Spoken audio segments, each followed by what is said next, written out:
I am Ken Canion, the host of Love, Lust, and Lies. Today's topic is online dating tips. Let me tell you how it came, because I got a letter, and the letter went something like this. Let me read the letter. The letter said, "Dear Ken, I have been afraid of online dating for quite some time. I decided to take the leap into online dating. However, I don't know what I am doing. I heard you talk about creating a personal brand and dating. And so I'm interested in that. But what I want to know is, can you give me some tips so I don't screw up and make mistakes when I'm starting this process of online dating?" Yes, sign Dana. Sign Dana. All right, Dana, I'm going to give it to you. You requested, I'm going to give it to you. So, but y'all know I always have to start this by giving you a little, and so this is going to be a series. I can't give everything to you in 30 minutes. It's going to be a series of different things. And like I said before, Milani convinced me to do an actual program around branding, personal branding in relationships. And I'm going to do that. But so I'm going to start giving you tips throughout the month just to whet your appetite and to share with you what's coming. But let's start with this. First thing, I got to read this because I wrote this specifically for anybody that is listening. Please listen to this. Online dating shouldn't be really called online dating. Online dating should be called online chatting to find an offline relationship. I repeat that. Online dating should not be called online dating. It should be called online chatting to find an offline relationship. I want to caution you. When you're online dating, don't allow yourself to fall into an online relationship. Do not. If you're actually dating guys and you haven't met them yet, you have not met them, you are putting yourself at serious emotional risk. Serious emotional risk. You know why? Because anybody, y'all ever notice how people say stuff and they hide behind the stuff they say online? They'll make a comment about something negative, but it's nothing they would ever say in person. So what I'm saying is, anybody can masquerade outside and online. So what I'm saying is, what you want to do is simply this. You want to look at online dating as online chatting. I'm online chatting to figure out, can I create an offline relationship? All right? Because a lot of times we think, y'all, that's how people get catfished. Because what they've done is they put so much into this online relationship and they assume that it's real. It is not real because you don't know the real person. So you're simply chatting to find out who this real person, and you're collecting data. As much data, dating is simply collecting data to see if this person's core values line up with mine. So I'm going to teach you some things today. I'm going to teach you how to navigate. This is just the first part, y'all. It's a lot more to it, but I'm going to just teach you how to navigate the world of online chatting that leads to offline dating. Now, if you're in an online relationship and you ain't never met the person, you're really setting yourself up for emotional problems. You're putting yourself at risk. I'm just saying, I know they make you feel good. I know he makes you feel good. He knows all the things. You say, "Hey, beautiful, how are you? How was your day? I was thinking about you today." And all of that stuff is great. If you know if you understand if it's real or not, I don't know. So what we've got to do is vet the person. Notice how they do in politics. Joe Biden out there vetting. He's vetting a vice president now. And what is vetting? Vetting is simply, I'm looking into this future and past. I'm looking into everything this person has to offer. Now, and what they've done, what they're doing, which tells me what they possibly will do in the future. Now, I'm saying you can't always tell, but y'all listen. If people show you who they are, believe them. Believe them. Don't make it like, well, he'll change. You know, he just hit me one time. Well, he just disrespected me one time around his family and one time around his friends. Listen, if people show you who they are, believe them, y'all. And so today I'm going to show you how, so I'm going to start this process of showing you how to build your personal brand. And part of it is navigating online relationships. Here we go. Let's jump right into it. 7 tips. Well, I think I got 6 tips. I don't know. 7, 6, whatever. Number one, and this is where a lot of people mess up. This is after you've got your profile, after you've gotten your messages out there, after you've created your brand for your online dating, after you've done all the things I'm going to teach you later.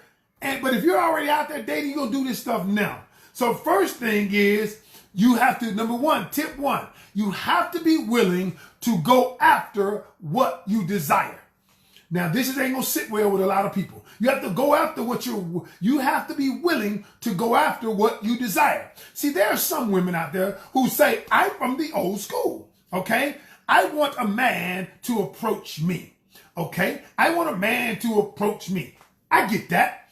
But when online dating is a tad bit different because in online dating, you don't have very long to make an impression, okay? Now, you can look. But the competition, whether you like it or not, you are competing. You are competing. It's like, that's why building a brand is so important, because every brand out here, think about it, y'all. Every single hamburger joint out here, Wendy's, Burger King, Hardee's, McDonald's, all of them are competing for your eyes. So what do? You ever notice how they put all of the same kinds of restaurants in the same area? So you might have a Burger King over here, a Wendy's over here, a Hardee's over here, and you might have 3 or 4 burger joints. Why would they do that, y'all? That seems counterintuitive. No, it doesn't. Because the people who are looking for burgers are going to drive that way, because they know it's a row full of burgers. So people who are looking for women or men are going to be on dating apps. Okay, that just makes good sense. Now, but if you ever notice how big brands do it, each big brand knows that I'm competing. So what does Wendy's do? Wendy's says, okay, where's the beef? We add more beef to it. Our beef is fresh. That's why Wendy's, a lot of their products aren't going to be available during COVID, because their brand says our meat has to be fresh, not frozen. So they're not able to get a lot of their stuff. They're going to have to limit some of the items they have on the menu, but their brand is worth it, okay? And now, so I'm on the same road with McDonald's. McDonald's says, okay, you know, they got the golden arches. They got the brand of, we've been here around. We the granddaddy of them all. We got the kids' meals. That's how they brand themselves. So you got the kids. Kids say, where's McDonald's? That's what I want,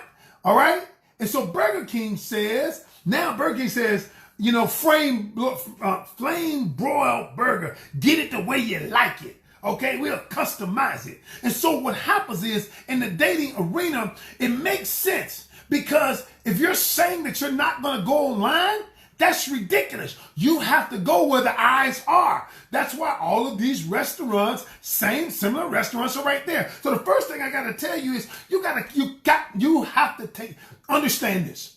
If you're not willing to take initiative, you're not willing to say, I'm going to step outside and I might message a guy, okay? You're not going to have what you want. I'm never going to build a huge audience unless I'm out here working. If I'm out here doing these lives every single day I'm doing lives. If one person show up, or 50 people show up, or 100 people show up, eventually I'm going to have 1,000 people on this line looking at my lives. I'm going to have 1,000 people. I know it.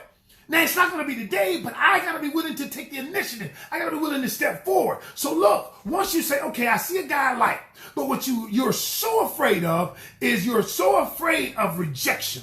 The fear of rejection is so powerful that you will allow possibly the man of your dreams to walk by, because you're saying he might reject me. Now listen, the truth is, y'all, yes, you might get rejected. You might. Y'all, I get rejected. The truth is, I love me. I get rejected every day. One fool looked at my live and said, what the hell are you talking about? What do he know about relationships? And you know what I said? I said, I don't really care what he thinks, because I done helped a ton of relationships work. So it doesn't matter what they think. What matters is what you think about yourself. All right. Step 2 is, this is a good one. When you're online dating, when you're online dating, only if you meet someone online and y'all decide to meet in person when this COVID stuff is over, or even if y'all decide to meet when this COVID stuff is over, going on, what I want you to do is listen to me carefully. Step 2, only be willing to have him come to you first. Only be willing to have him come to you first. Don't ever go to a man first. I don't give a damn where he is. He could be right down the street. You don't come to him first. Now, I'm not saying don't let him come to your house. I'm not saying that. But he has to make an effort to come to you first. Here's why. Remember what I've taught y'all. I've told people a lot of things. The thing about a man is a man has to work for that which he desires. It's wired in us. We're hunters. We're workers. If a man doesn't work for the thing that he desires, he is not going to value it.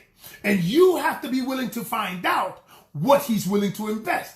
So how many of you have made the mistake? You met a guy online or you met a guy offline and the guy says, come to my house the first night. Hell no, I'm not coming to your house the first night. Because what you're doing, let me tell you what you're doing. What you're doing is you are creating your brand. Here's your brand. Your brand, you go to his house the first night. Okay, y'all hook up. Remember what I told you. Because what a brand is simply a mental imprint that I have about you. A brand is the mental imprint you have about Walmart, the mental imprint you have about Target. And so when you go to the man's house the first night, y'all hook up. You know what he sees you as? Like I said before, now your brand is the pussy delivery girl. So what happens is when I think about you, I'm thinking about the pussy delivery girl. She coming over the first night, and then now that's the brand that you have in my mind, okay? The brand in a person's mind is created by 2 things. Number 1, your actions and your messaging. Your actions and your messaging. What you say and what you do. And then you can say one thing, but then if you do another, it's incongruent. The brand is incongruent. So now let me watch and see what you do. So now you say, you ain't gonna get none of this, but I'm coming over at 11 o'clock. Okay? So I got it. I know what the brand is. Okay. All right. So I'm just saying, PDG. Y'all heard what I said. Look, what I'm saying, make him come to you first. Because if he comes to you first, he is investing in the relationship. He's investing, not just the relationship, because y'all don't have a relationship yet, but he's investing first. Because a man has to invest for it to mean something to him. That's just real. Number 3, third tip. I wrote this down, and it's true, y'all. Third tip, online dating, is assume that the person doesn't look exactly like the profile. You have to assume that they may not look exactly like us. Because here's why, y'all. Every one of us, we have pictures that are flattering. I tell people, put up pictures that are flattering. Do the right angles, wear the right stuff, because what you want to do is you want to make and create an impression when you're not around. Okay? And so you have to assume that this person is creating an impression. That is why I tell people, I said, listen, I got it. I got pictures of me that make me look better than I do. Now, I think I'm a handsome guy, but there are pictures of me that make me look better. Now, am I trying to put my best foot forward in my brand? Absolutely. That's my packaging. Your brand is your packaging. Y'all ever notice you ever bought a product that the packaging just looked good and you were willing to pay more because of the packaging?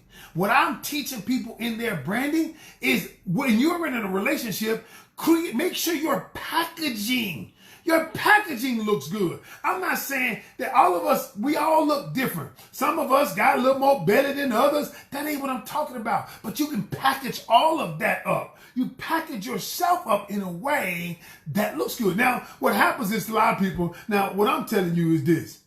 Do not put your 5th grade picture up there. Do not put a picture up there when you was in college, you had a 6-pack, you was 185 pounds, and now you 385. That ain't gonna work. That's deception. She will think that you deceived her. Now, what I am saying is you do want to accentuate your positive attributes. There's nothing wrong with that. But what I'm saying is don't be deceptive but I do want you to accentuate your positive attributes. So you have to assume. Like, so don't get upset when you see the person, the guy, and the guy doesn't look exactly like, now he look close. He looks close, but he doesn't look exactly like the picture. So you have to assume that. All right. All right. Number 4. Number 4 is simply this. And I'm going to get to this. Be willing to use the block button. And I created this because, y'all, look, if a man gets the slightest bit disrespectful, you have to chin check him on that. Because if you don't chin check him on that, if you don't call it out, because I talked about this yesterday, that once he crosses the line, once he crosses the boundary, what you're doing is you are conditioning him to go past your boundary. So I got a friend, one of the girls that I coach, one of my friends, she got a thing called Block Lives Matter. She said, I'll block them in a minute. I was like, Block Lives Matter. See, because she says, listen, we have a standard. And the standard is when you get a little bit disrespectful, I cut you right there. Remember I told y'all, whenever you allow a person to go over your line continuously, what happens is you're conditioning them to always do it. So what you do is you check them at the beginning. Check them at the beginning. Check them at the beginning. Every time they do it, and then be willing to block them. Be willing to, I don't care how cute he is, how fine he is, how many times he tell you he's beautiful. Because what we do a lot of times, when that dopamine rush happens, when you feeling good, the oxytocin and all of that in your brain, and you're like, he's telling me how beautiful I am. He's telling me how fine I am, how gorgeous I am. Because a woman, I'm going to tell you that in a second. But he's telling me all of those things, and then he says something disrespectful, and you let it slide. And then you let it slide a little bit more. Then he's dominating the conversation, you let it slide. And what happens is when all of those things are happening, we think we're in love, we're falling in love, and then we don't call out the things that we would normally see, that we would normally do. And y'all, stop that. Because that's the thing that's gotten so many women caught up with guys that was a problem. All right. And y'all, I'm going to go into this deeper. Because once a man realizes, I taught a guy years ago, y'all, I used to use my powers for bad. I mean, years ago, this was in college. This is in college, baby. I see you looking. I told a guy this, and I've been knowing this inherently, y'all, because I've been studying human behavior one time. I said, a woman wants adoration. If you adore her, tell her how much you love her, all of that, you good. A man wants admiration. Okay? If he becomes your superhero, women, when a man does good, tell him you admire him. A man wants to make you feel good, wants to accept, he wants to fix it, he wants to make you happy. He wants your admiration. A woman wants your adoration. So if a man shows her how much he loves her, how much he cares for her, she'll jump through off a building for him. Same with men. So I'm telling them, so like, yo, you just got to get this, man. Just got to get it. Anyway, I get off track. All right, number 5. Here's another thing, online dating tip. Pre-qualify him before the date. Pre-qualify him before the date. You might say, Ken, what do I mean? What do you mean by that? Okay, I got you. I'm going to tell you. Y'all know I'm going to tell you, right? So what I want you to do is this. I want you to make a small request of him or two. And that might be, y'all might be texting, y'all might be messaging, and you say, hey, listen, I want you to call me at 6 o'clock today. Okay, or I want you to call me, I want you to do this, or I'd like for you to make the reservations, or I'd like for you to create the evening that we're going to have. Why would I do that? Because you're simply pre-qualifying him. If he's unwilling to do those small things, he's unwilling to invest in you. All he wants to do is what I call minimum wage you. He want a minimum wage you. We've talked about that before. A minimum wage, when he minimum wages you, he gonna give you just enough. He gonna call you just enough to keep you on the hook. Okay? He gonna text you just enough to keep you on the hook. And he not gonna give you more. He gonna do just enough so he can get paid. And it's like you going on a job so I can get paid. So when I'm gonna call you at 10 o'clock, what you doing? what you doing? Can I come by 11?